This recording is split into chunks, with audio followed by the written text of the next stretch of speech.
Assalamu alaikum, dear brothers and sisters. Peace be upon you all. You may be wondering why this guy is in a Winnie the Pooh onesie. We've got today super talented Chinese English rapper and comedian Lele Farley with us today.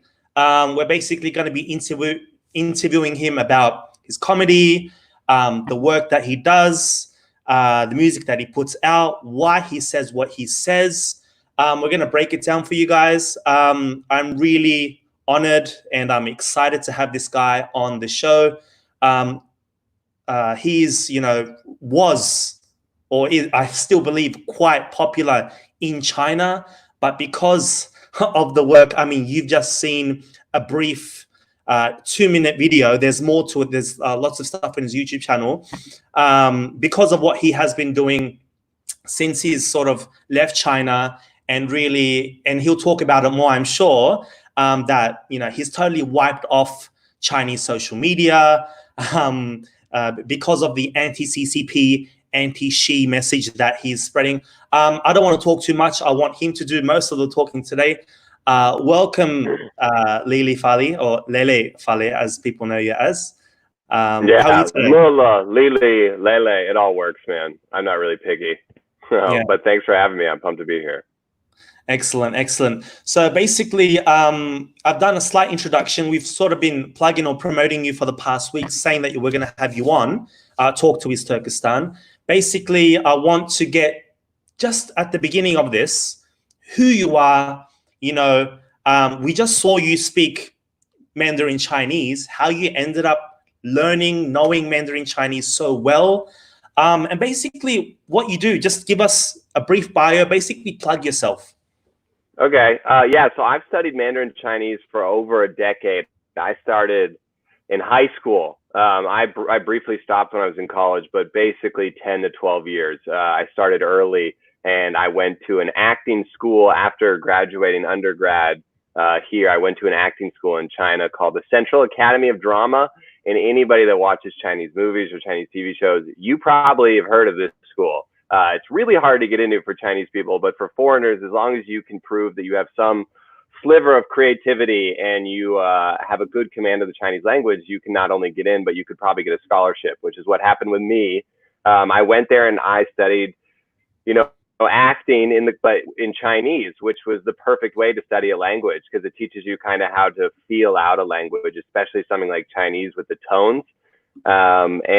Just a lot of hard work putting it into trying to perfect the speaking of it. I'm American. I grew up all over America. I grew up in the South as well as in New England. So I've grew up with a lot of different accents around me. I've always loved mimicking people, and language kind of just came a little bit more naturally to me. Stand-up comedy and rap, something I've loved since I was a little kid. And it's also language, though. It's basically the same idea. How can I manipulate language to make someone laugh or get like an emotional response out of them? I do it all. That's the reason I do it. I'm first and foremost a linguist, and then a comedian, I'd say, second. Well, it's amazing. I mean, you were on the show Rap of China, which is pretty much, I think, Chinese way of controlling rap, because normally in the West, rap music or hip hop was like, against the order or against the man, if you will. Tell us about your experiences there. Obviously, you weren't always, at least outwardly, anti-CCP. All right. So we'll get to, I just said that you were like famous throughout China. How did this come about, basically? And what were you doing? Well, because I was at an acting school, the other students there, we'd get jobs that would be like, hey, do you want to go to audition for this TV show? They need people that speak Mandarin well. And I would walk in as an American first and foremost. Like, there was a lot of other guys that could speak Mandarin pretty well, but very few Americans. I think Americans have a rich tradition at not being good at other countries' languages. So I would get spots on all these like kind of variety shows or whatever on CCTV, on Beijing television. And it was great. You make good money.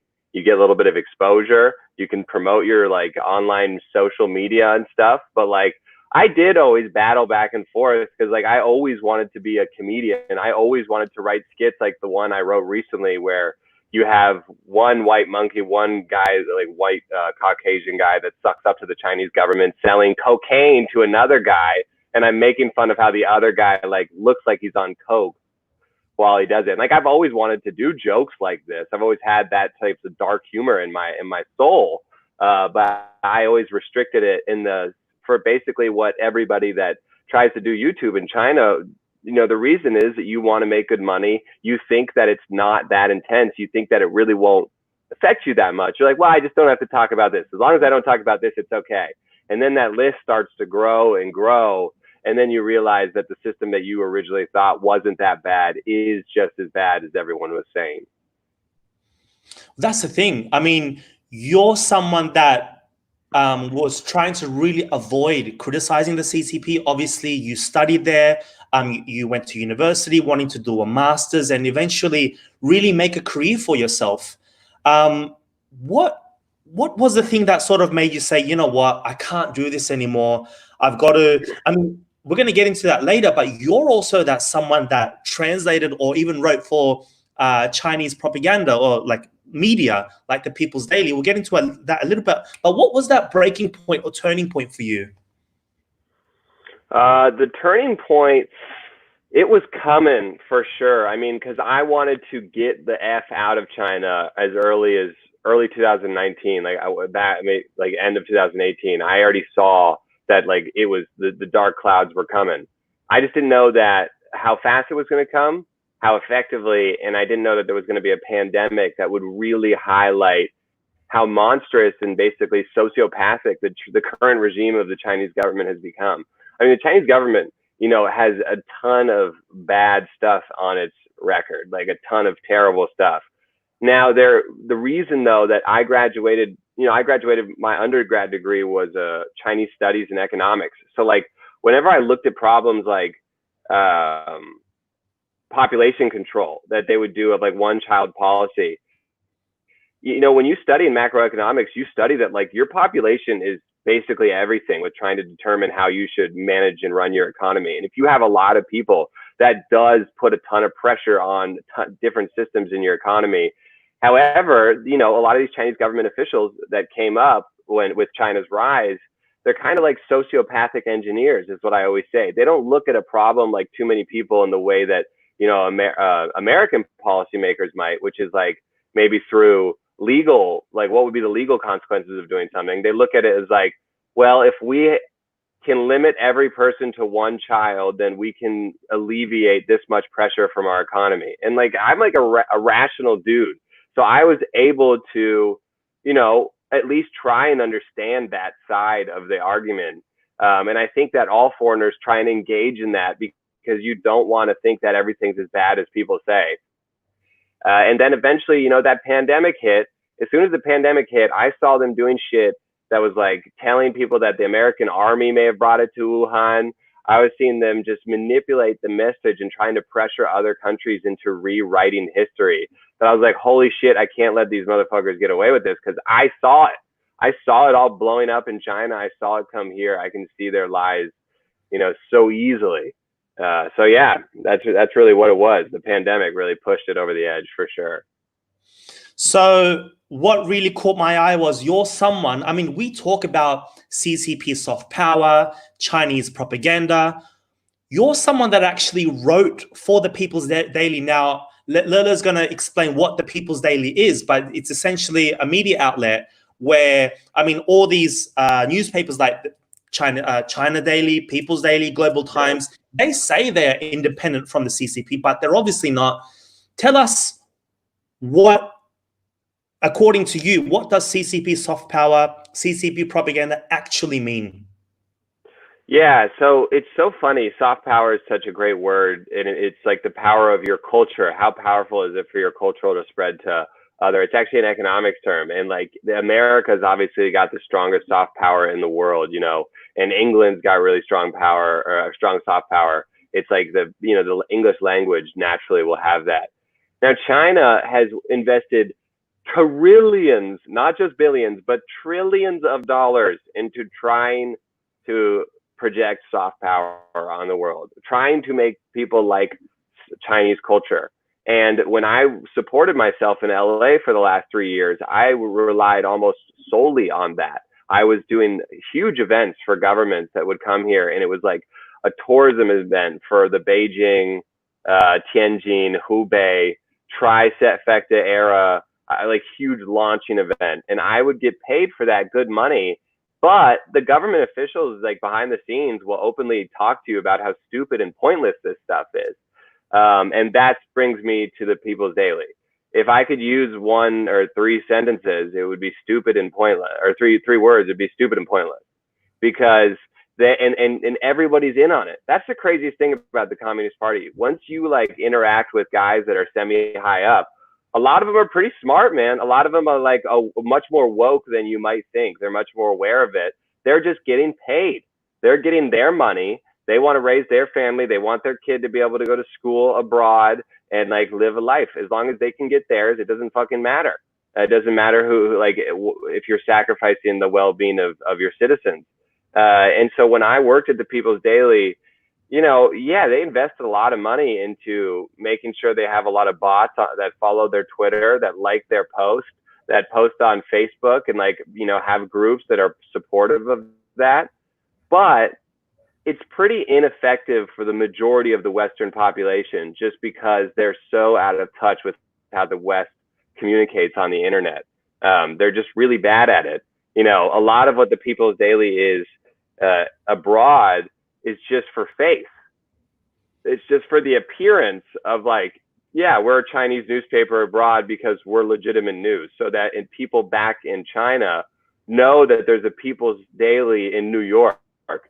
They could be like, oh, we've got top breaking news in New York. There's race riots again. America's crazy. And like, that's really its utility. That's really its function. For soft power with the Chinese government, they're bad at it for sure. I'll tell you though, hard power and influencing opinion through bots, through Twitter, Reddit, all that stuff, they're good and getting better. And that's scary, because they're trying to influence, you know, the US election. They're trying to influence all that stuff around the world in much more crafty and subtle ways than we could ever perceive. And that's the scary thing. Well, I've heard you mention this. You think, or you believe China or the CCP does support Trump and is pushing for him to win the next election. Could you touch a bit upon that? And I don't know if you've been following, but there was a Uyghur bill, essentially, which is apparently going to place sanctions on CCP officials who were, you know, that are the architects of those concentration camps. Do you think Trump is legitimate? And obviously we've got this John Bolton issue as well. So kind of the question is very structured, but if you could do your best to sort of, I want your thoughts on this. Yeah. So first of all, I definitely think what's in that book is true. I think Bolton's kind of a douche for just getting money instead of helping the country out. But hey, that is the current Republican Party in America. And he's just going to do the things now that is going to be necessary for him to say that, like, listen, I am hard on China. Whereas he wasn't hard on China. Thinking that Trump is hard on China is the biggest crock of shit I've ever heard. Hard on China is not buying agricultural products that appeal to your voter base. Hard on China is making them abide by international law, by trade law, by not having U.S. car companies pay 100% on import taxes when they want to sell a car to a Chinese consumer, by, you know, Uber being able to compete fairly with the local Uber and not have to waste, you know, $1 billion a year on ridiculous costs. It's just absurd. And so that is what we need. We need systematic change. And Trump started a trade war, which, by the way, is just a fucking tax for me. It's just a tax for Americans. So we get a trade war. Everybody around the world's like, you know what? I don't like Trump, but I sure do love his China policy. It's like, oh, really? You just love that he's giving us a tax? Because guess what?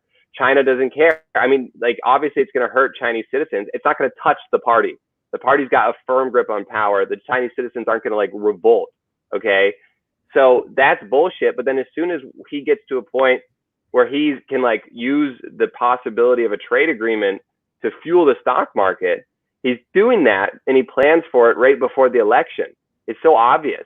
And that's what he was going to do. And that's why this pandemic really fucked with this shit because he was like, God damn it, I had the re-election, I was gonna win. And then he dismantled America's pandemic response team, all but assuring that hundreds of thousands of Americans will die from this in his direct incompetence.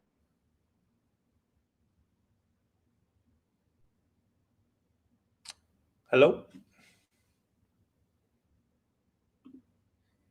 You there, mate?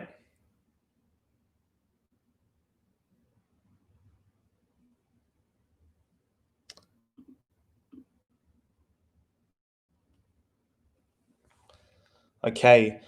So I think we've got a bit of a connection problem. Probably just hop on and hop off again.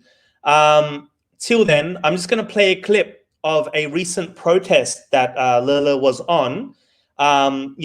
Normally when we talk about protests, we talk about, carrying the flag, and then, chanting. But there was a really important, yeah.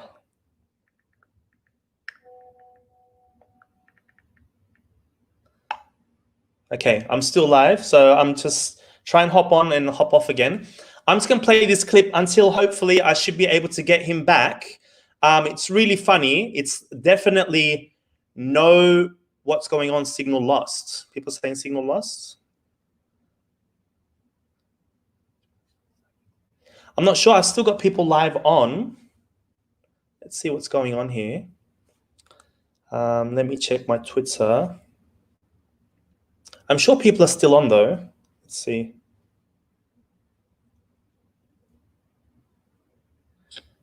Okay. We should be okay. I'm still live on this. So probably if we could have Farley just come back on. Anyway, I'll play the protest and then we'll try and get him back on. Let's see. Actually, he's on now. So we'll watch the protest together. Phone, there he is. Sorry about that. Yeah, that's fine. That's fine. No, that's fine. What I'll do is, you had a very interesting protest going on. I want to play that because normally when we think protest, especially when we've seen protests from, East Turkestanis, Uyghurs, Tibetans, we see flags, we see chanting.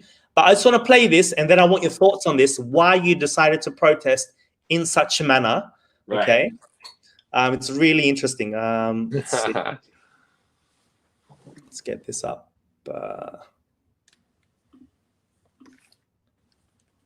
Okay, here we go. The premier of China, and he is all about reform. You're wearing a mask right now because the current president is a dictator. He crushes information. This guy is smarter than him, and right now they have an internal battle.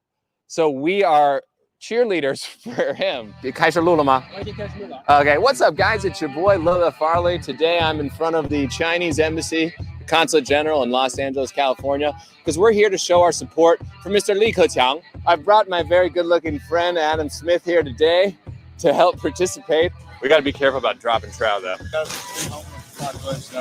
One beard and one less pair of pants away from being also one less meth orgy away. So in the Chinese Communist Party, there actually exists multiple factions, but mainly there's two within it. One of them is the Hong Er Dai, they're the red second generation. They're the guys that got in via their relationship, their blood. The other guys got in mainly through the Communist Youth League, which means they're kind of smart. They're like sociopathic engineers almost. The guy we're rooting for is a part of the latter.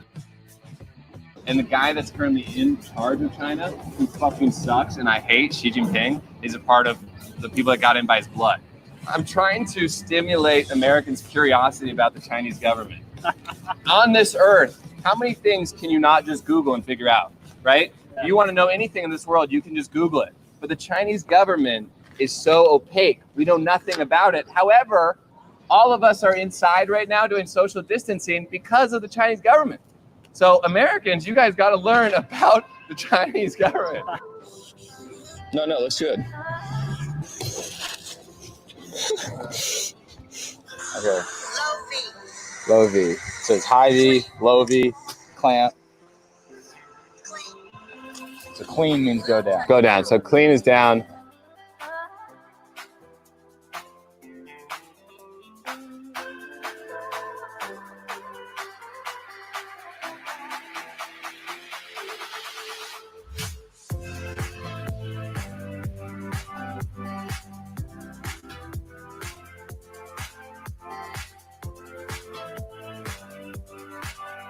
We're rooting for the premier of China over the president of China. Can't you tell? It's funny. The big question on everyone's mind was why? Why did this need to happen in this way? Oh man, I just think that like the fact that there's an internal beef going on in the Chinese Communist Party between the number one and number two, and one of them is much smarter and would be much more susceptible to reform and change. He was on record. Li Keqiang, the guy we're protesting for, is on record before Xi Jinping got up. And he is on record for privatizing industries, man. He was on record for going that. He's got a PhD in economics. This man is not a dumb man. We could talk to him and save a lot of lives, because if we go the hard route of trying to just do, you know, tariffs until we kill China's economy, that's going to hurt everyone and be forever. So I'm trying to think of ways to get people's attention to the fact that the number one and number two in the Chinese government are in a battle. And we need to exploit that. Like, we need to talk about it at least, because it's so important. I mean, it's crazy to think about if that was happening in America, the Chinese government would be all over it. So I just wanted to think of like ways I could go to the Chinese embassy and protest to get people's attention. And I figured, like, if we were cheerleaders for Li, as if we're supporting him, then that kind of makes sense. I just wanted to be as funny and ridiculous as possible. Yeah, that's the thing. I mean, to be honest, it's close to 15,000 views in one day. And normally when you're protesting against the Chinese government, you don't get that many views on social media. I mean, no one really cares. Yeah. And as you mentioned, stuff about China or about Xi Jinping is very opaque. It's not, I mean, we could talk about the US government all day, but still it's very, what's the word? It's not that opaque. I mean, everything's quite open. I mean, we know about secret emails coming out, and it's opposites. But what must people understand? I mean, you say, you know, what is it? President for life, or leader for life, and dictator for life. Yeah. What does that mean? Could you break it down? I mean, this is what I love about you, is because you try and convey to the West and even to Chinese people. But obviously, as you mentioned, I mean, even though you're dressing up and all that, but there were so many messages in that 6-minute clip. Right. That I want you to break it down for us. What does that mean? Xi Jinping's bloodline, the leaders, what's going on? Like, could you just open it up for us? Yeah, the thing is, like, I try and look at the Chinese Communist Party and the members as people. You know, I love this show Mindhunter, because you have to like go into the mind of serial killers and empathize with them to be able to understand them and prevent it from happening in the future. Same thing with the Communist Party, man. You have to adopt the mindset of these guys, no matter how you hate them, no matter how terrible you think they are. You have to try and absorb like how they see things. And the two factions in the Chinese Communist Party are really different. One of them is all like through blood, like their parents helped them get into the party, and they were basically raised wealthy, and like they obviously had to do well in their job, well-ish, but they got all the opportunities in the world because of their bloodline. The other faction got in by usually being really smart and like good at math and like working really hard from when they were really young, and they came in a lot of times from the rural areas. And these guys are in the party, and like they're known to have beefs with each other, you know. Now, because of the anti-corruption campaign that Xi Jinping did, he took out most of the other faction. He arrested them or killed them. So there's basically none left. However, Li is a part of that. He's one of the remaining these guys with at least power, or some power, that's a part of the faction that's opposite to Xi Jinping. And so like, we have to look at these guys as people. So if you're Li, if you're Mr. Li Keqiang, you have a PhD in economics. You've worked pretty hard to get where you are today. You're a smart dude. You're dealing with Xi Jinping, who is fucking your relationship up with the whole world. He's destroying China's international competition with like companies like Huawei and stuff. Like Huawei could have been a great company if the Chinese government didn't stick his dick in there and fuck everything up. Like it could have been a great cell phone company. You know what I mean? But unfortunately, they get in there and fuck shit up. And now like their economy is just collapsing. So if you're Li Keqiang and you see Xi Jinping doing all this shit, and then you're like, actually, I'm looking at the numbers and it's really bad. We need to talk about this. It's really bad. 600 million people are making under 1,000 yuan a month. Like, that's terrible. And then you have Xi Jinping being like, no, on the newspapers, tell everyone that China's doing awesome. That's what they always say. 中国强大,中国越来越厉害. And it's like, you can keep saying that, but the fact of the matter is it's not true. And if it's not true, just like we saw with Chernobyl, just like we saw with the fucking Great Leap Forward in China, just like we saw with the Cultural Revolution, the truth is always going to be there, whether or not you like to admit it. And if you can run away from it as long as you want, but eventually it's going to bite you in the ass. And how fast is it going to bite China in the ass? It depends if Trump wins the election. If Trump wins the election, then we are in trouble, man, because he's not going to be able to unite the West. The West is going to have countries get purchased. They're going to get bought by China, or not the West, but maybe just in the world. Well, that's the thing. Do you think, I mean, you sort of mentioned it before that you don't believe Trump is genuine with regards to human rights. No. So, I mean, from a Uyghur's point of view, we have a lot of our Uyghurs loving Trump. And I've been trying to tell them, you know what, it's, you know, Trump's on another level. He's not our savior, so to speak. But when you talk about Li Keqiang, we believe, or generally speaking, people who are against the CCP believe it's not necessarily Xi doing this. They believe that it's the CCP, like regardless of who is in that general secretary position, the CCP, this monster, is gonna do its thing regardless. It's so fucking bullshit. It makes me so mad when people say that, man. It drives me crazy when people say that, because they're just trying to, that's an excuse the CCP wants people to think. They want people to think it's too confusing, so you can't understand it.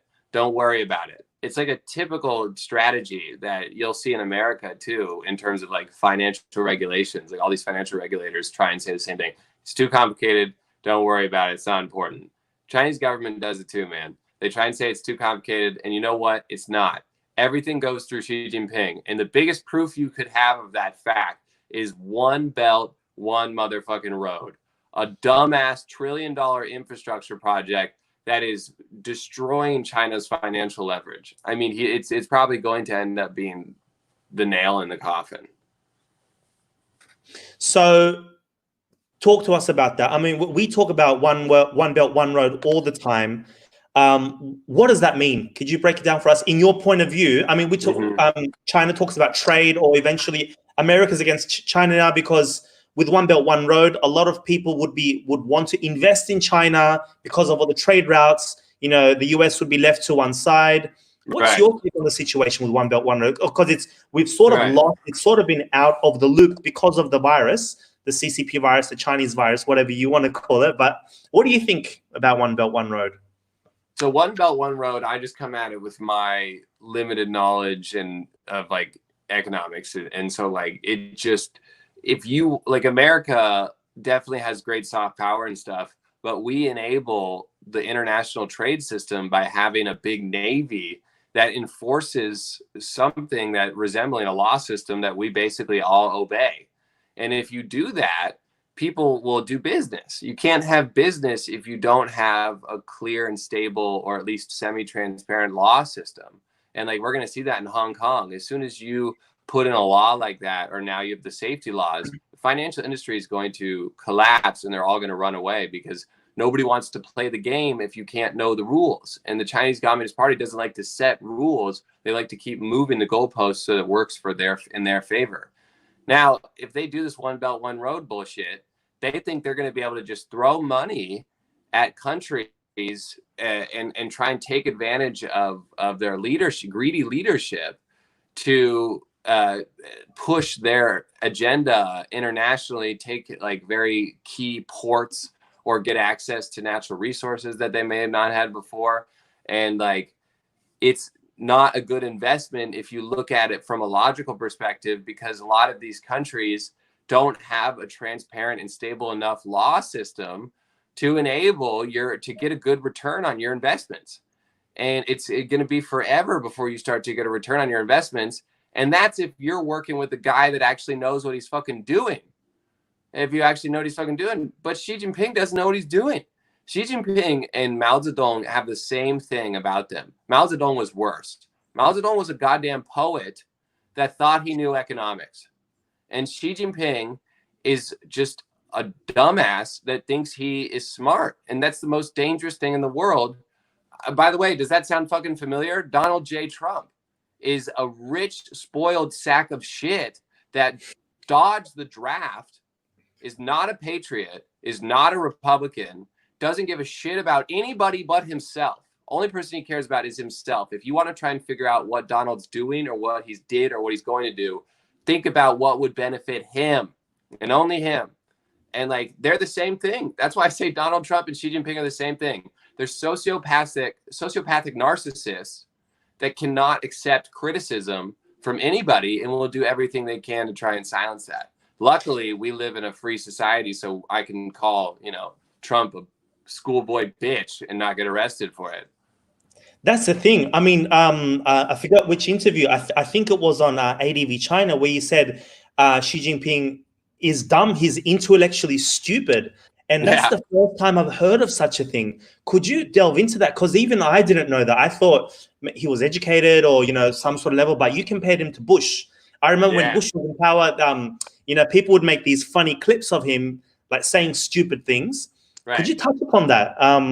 Where do you get this from? Or do the Chinese know about this? Or what's going on here? Yeah, so in Xi Jinping's history, he's a Tsinghua graduate, which is one of the best schools in China. Tsinghua graduate.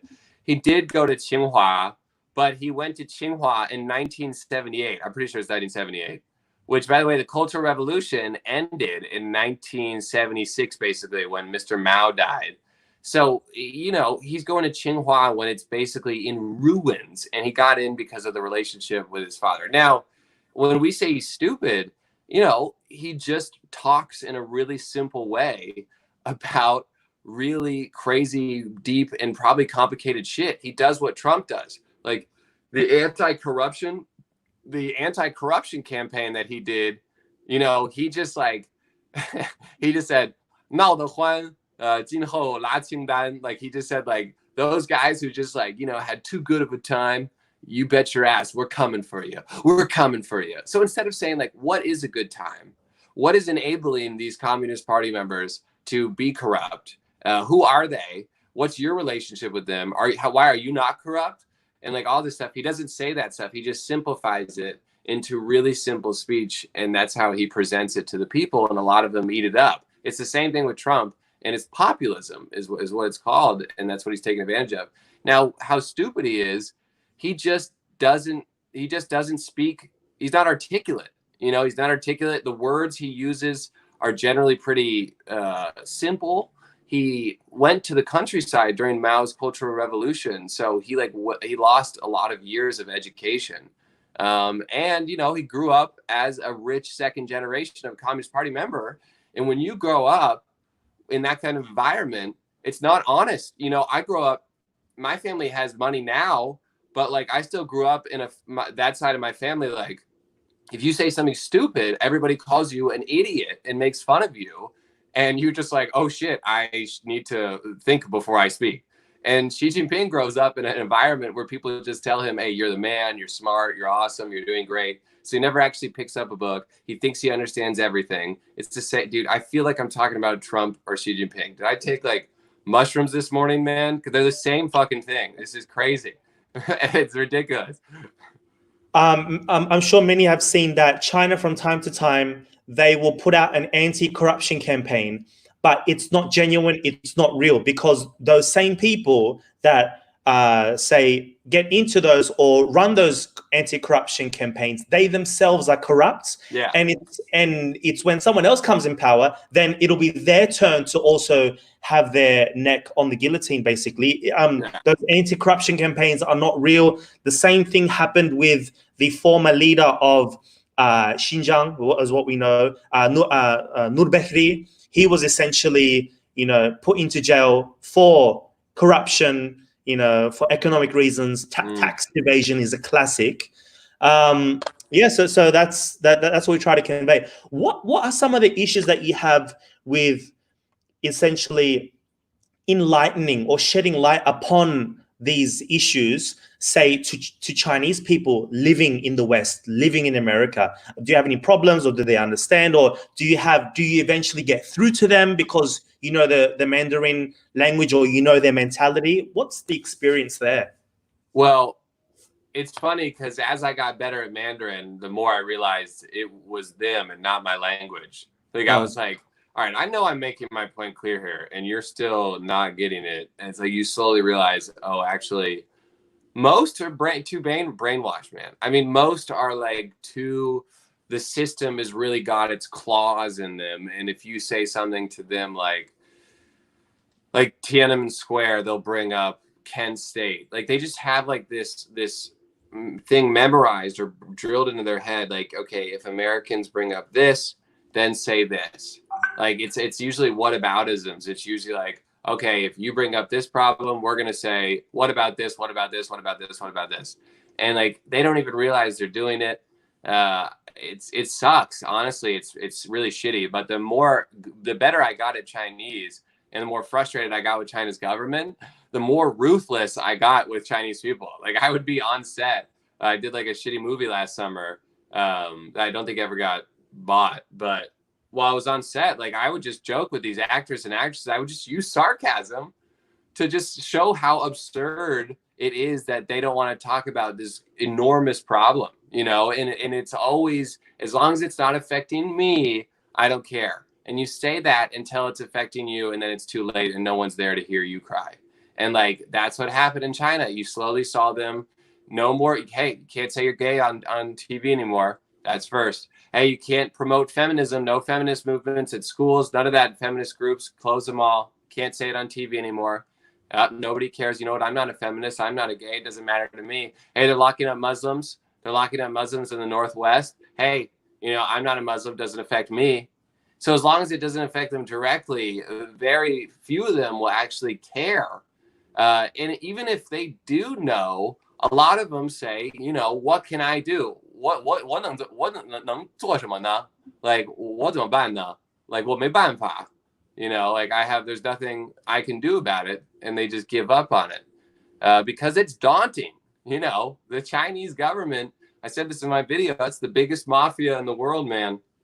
That's the biggest mafia in the world. The only way that we're going to be able to even get a chance to try and save this planet, in my opinion, is fixing this problem. The Chinese government problem is the most important problem facing mankind. Like, it's going to determine everything. So I don't know why people don't talk about it more. I don't know why I have to put on big fake tits to get people to listen, but that's the case, man. That's America.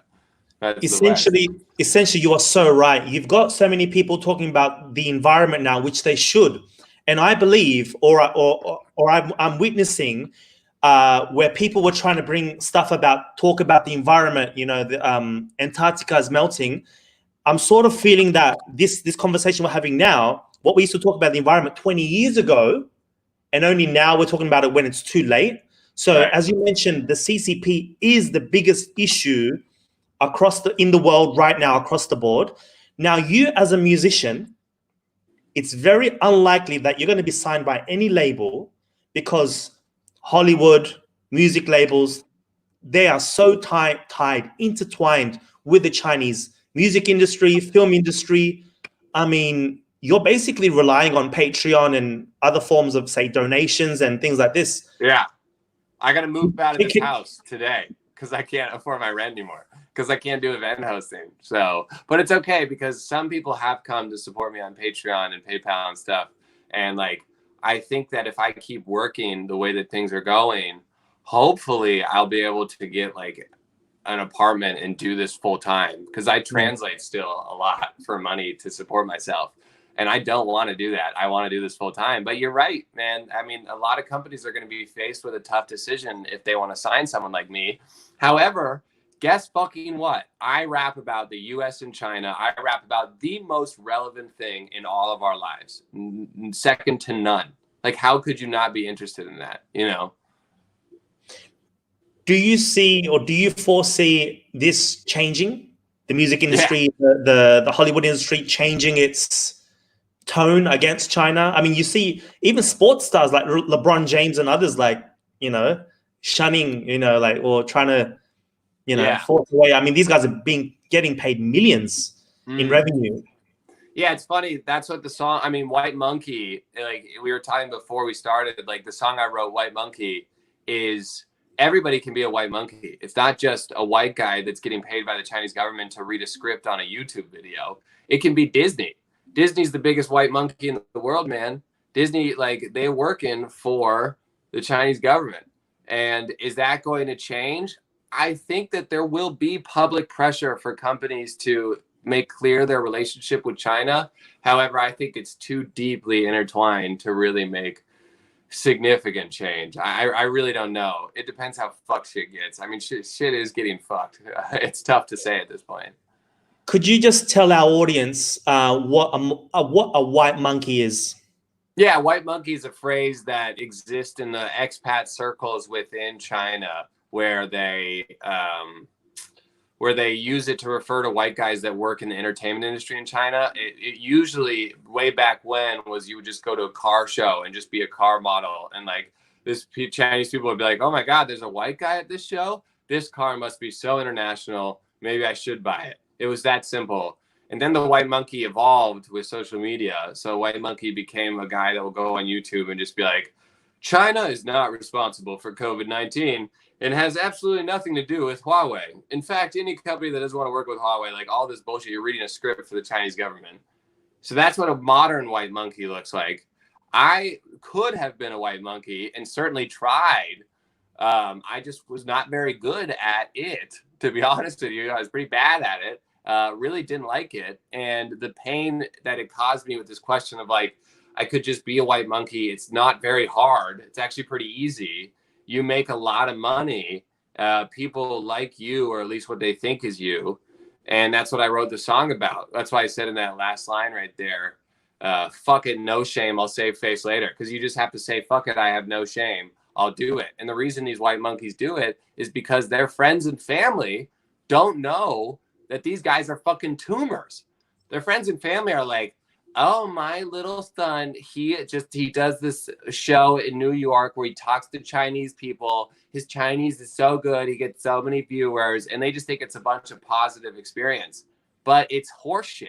It's poison. And the concept of white monkey, if you can really grasp it, you'll realize that there's white monkeys all around us. One of which is Disney, like I was saying before. Yeah, so essentially it's, as you said, like from the very basic modeling or say talking about a product, they just get a white guy, or even with China's Daily or Global Times, and recently even in Canada, where they basically get Canadians to praise China. Yeah. And it's the same, well, look at these white people. If China is so bad, how come these white Americans or Canadians are talking so positively about us? Right. Yeah. God, it's so stupid. It's so frustrating because it's like, just because he's white doesn't mean he has credibility.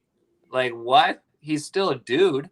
Like, it's just crazy. It's actually like some form of mutated racism. I feel like that Chinese people will think as long as a white guy says it, then he knows what he's talking about. It's like that white dude. I see some of these white monkeys, man, that are just like, they're like, pulled him off the side of the street.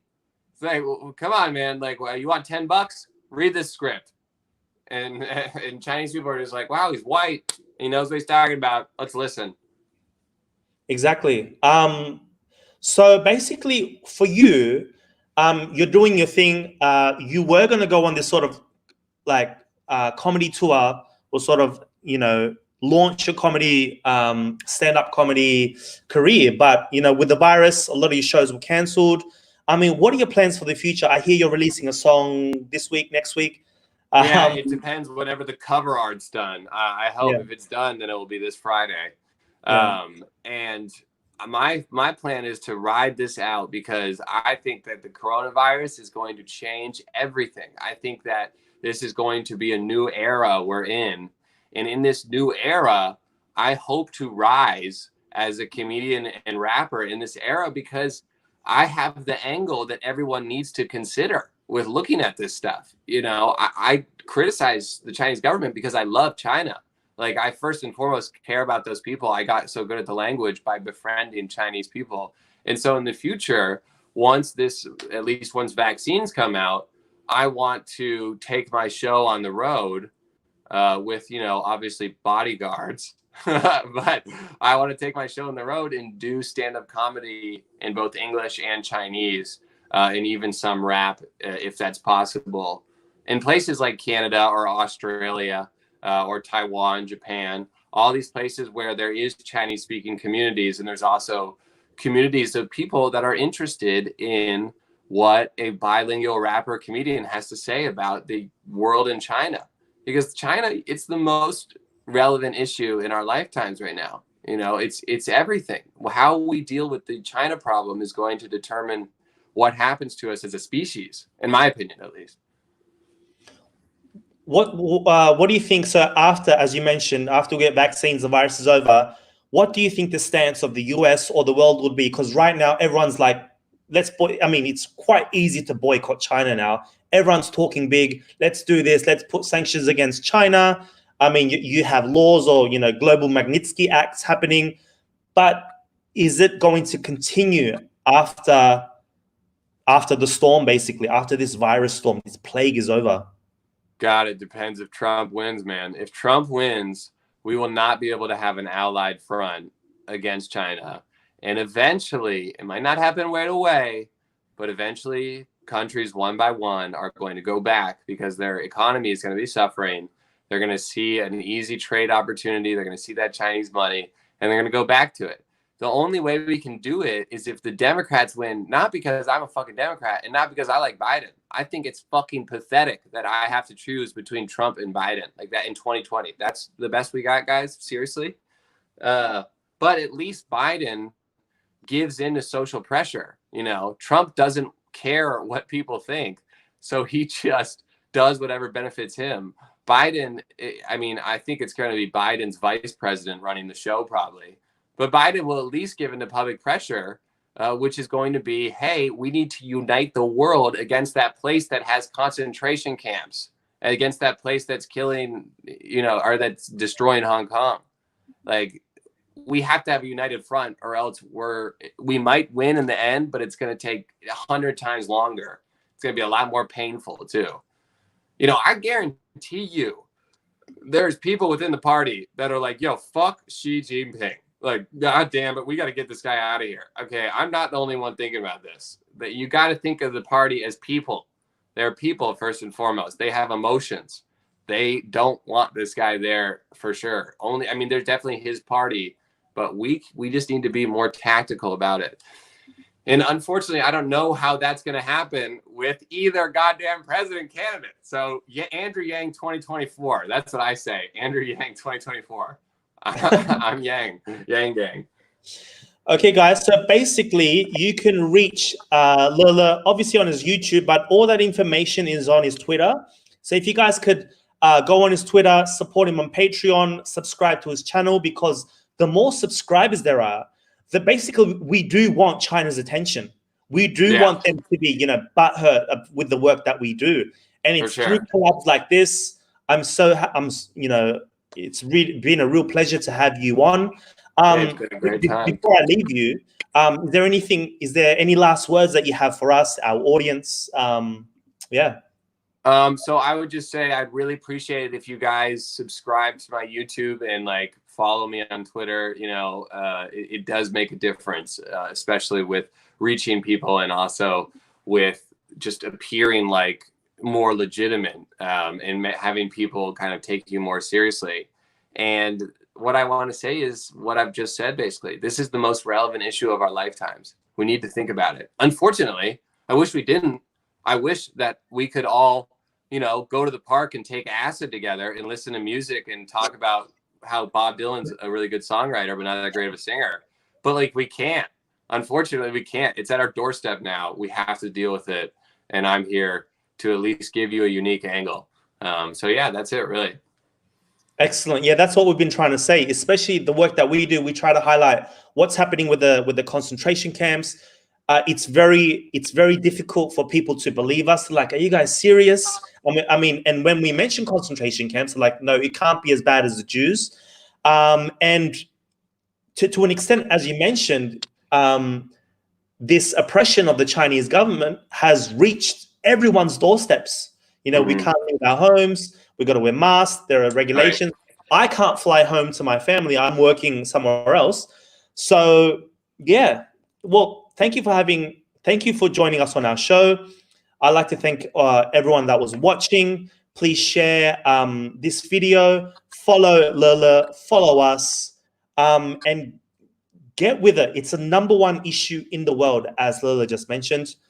So I guess I'll cut it right there. Everybody, Assalamu alaikum, peace be upon you all. Until next time, I hope to have you next time, Lele, in the future. Thank you so much. Yeah. Thank you. I'll see you guys later.